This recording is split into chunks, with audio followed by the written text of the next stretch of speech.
आज हम 4 हिंदी सत्य कथा मजेदार इकट्ठी प्रस्तुत कर रहे हैं, जिसमें एक महाराज हैं। उनको नई बात सुनने की बहुत आदत है। इसके लिए उन्होंने अपने दरबार में बहुत से विद्वान भी रखे हैं और उनको मान सम्मान भी बहुत दे रहे हैं। एक दिन उन्होंने अपने दरबार में ऐलान किया, धरती का बीच का सेंटर कौन सा है, जो बताएगा उसे बहुत इनाम मिलेगा। मैं उसको मुंह मांगा इनाम दूंगा, और हाँ, जरा सा अगर झूठा साबित हुआ तो मैं उसे फांसी पर लटका दूंगा। महाराज की ये बात को सुनकर के विद्वान लोग हैरत में पड़ गए। सोचने लगे कि कहीं गलत हो गया तो महाराज फांसी पर चढ़वा दे। तो कोई विद्वान सामने नहीं आया, सबके सब चुप हो गए। जब सबके सब चुप हो गए तब एक खबर आग की तरह फैल गई कि महाराज के दरबार में आज किसी विद्वान ने महाराज के प्रश्नों का उत्तर नहीं दे पाया। और इधर महाराज भी बहुत नाराज हुए। कहने लगे, मैंने इतने विद्वानों को अपने दरबार में रखा है, सबका खर्चा दे रहा हूँ, सबको मान सम्मान दे रहा हूँ और रहने की सुख सुविधा प्रदान कर रखी है, किंतु मुझे भरोसा नहीं था कि इनको कुछ भी नहीं आता। महाराज जी बहुत नाराज होते हैं। साथियों, इधर महाराज जी दरबार में विद्वानों पर नाराज हो रहे हैं और उधर एक चतुर किसान जो है महाराज की ड्योढ़ी पर आ जाता है और सैनिकों से कहता है, मैं राजा साहब के प्रश्नों का उत्तर देने के लिए आया हूँ। तो सैनिक उससे पूछते हैं, क्या तुमको महाराज के प्रश्नों का उत्तर आता है?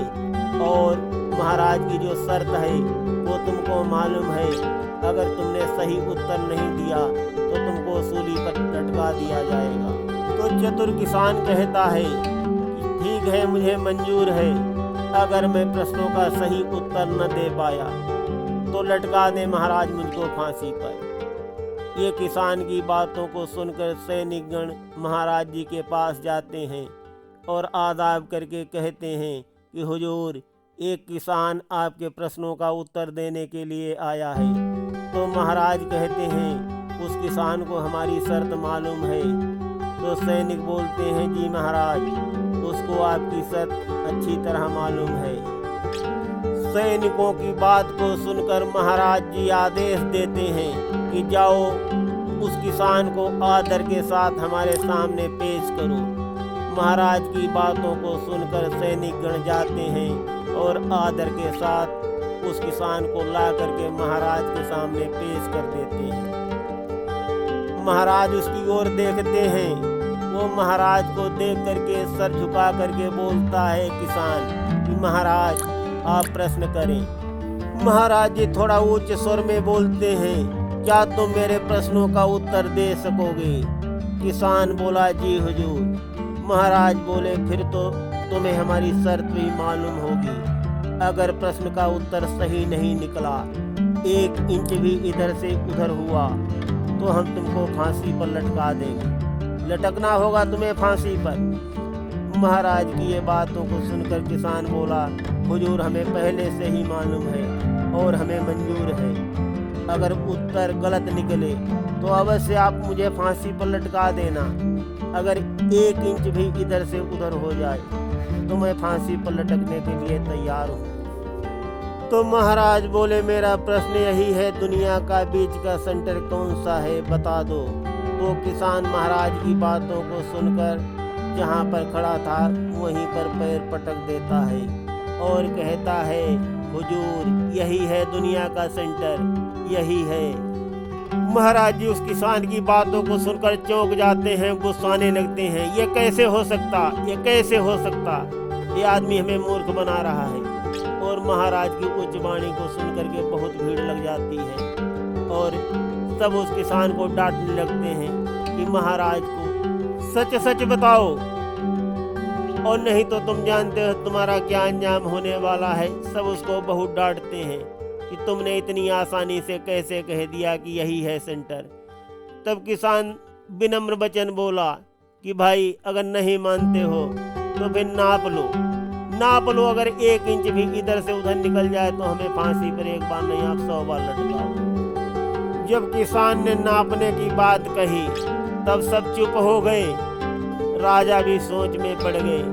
सोचने लगे आदमी तो बहुत होशियार है, अब कहे तो सही ही रहा है, या तो मैं नप पाऊं और नापेगा कौन, कैसे नापी जा सकती है पृथ्वी, अब तो इसकी बात को सही मानना ही पड़ेगा। तो महाराज अंदर अंदर थोड़े से संतुष्ट होने लगे। विचार करने लगे कि अब इसकी बुद्धि की परीक्षा ली जाए। तो महाराज ने कहा कि चलो ये तो तुम्हारा हम उत्तर सही मान लेते हैं, और भी तुमको कुछ आता है। तो वो बोला, महाराज जी आप जो चाहें प्रश्न कर ले, मुझे सब कुछ आता है, मैं हर प्रश्नों का उत्तर आपके दे सकता हूँ। तो महाराज ने कहा कि अच्छा ये बताइए कि ईश्वर का मुंह किधर को है।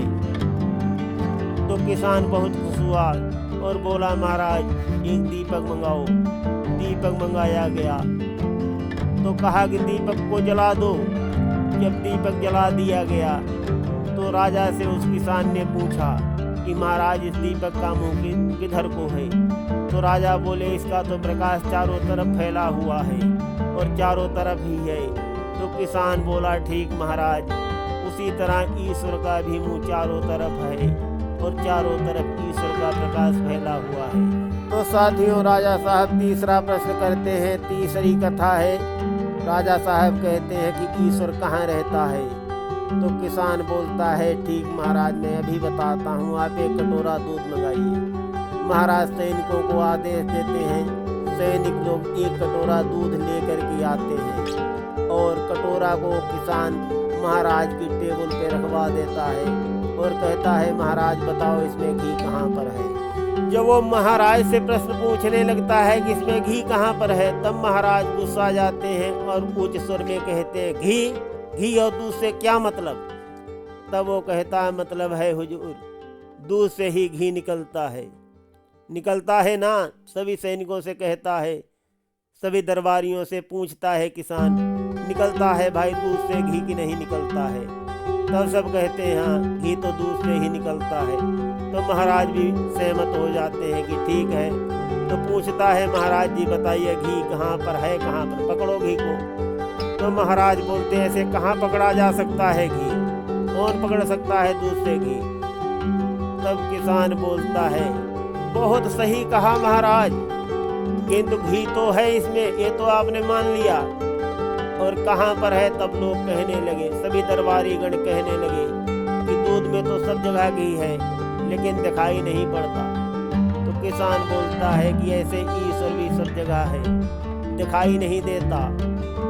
जैसे दूध को मंथन करके हम घी निकाल लेते हैं, उसी प्रकार से संत जन भगवान का चिंतन और मंथन करके भगवान को प्रकट कर लेते हैं। तो ऐसे दूध की तरह ही ईश्वर भी सर्वत्र है। वो किसान की बातों को सुनकर महाराज बहुत प्रसन्न होते हैं। और अब हम चौथी कथा की तरफ बढ़ते हैं। महाराज पूछते हैं, ईश्वर करता क्या है। तब वो किसान बोलता है कि हुजूर ईश्वर यही करता है, जैसे सदियों से इन विद्वानों का खर्चा आप उठा रहे हो और इनको बहुत अच्छा मान सम्मान दे रहे हो, रहने के लिए सुख सुविधा प्रदान की है, किंतु इन्होंने आपका उत्तर नहीं दे पाया और ये लोग आपकी नज़रों से गिर गए। और मैं ये गरीब किसान आप के सामने सम्मानित हो रहा हूँ, ये मेरा बहुत सौभाग्य है। तो किसान की बातों को सुनकर महाराज बहुत खुश होते हैं। तो साथियों, आज हम 5 नहीं 4 कथाएं ही प्रस्तुत कर रहे हैं, क्योंकि प्रसंग बहुत बड़ा हो जाएगा। और कल हम फिर 4 कथाओं का प्रसंग, सुंदर प्रसंग आपको सुनाएंगे। उसमें 2 सत्य कथाएं होंगी और 2 झूठी कथाएं होंगी। सुनते रहिए गिरीश आध्यात्मिक ड्रीम में अत्यंत रोचक और कल्याणकारी कथाएं। आज हम प्रसंग को यहीं पर विश्राम देते हैं।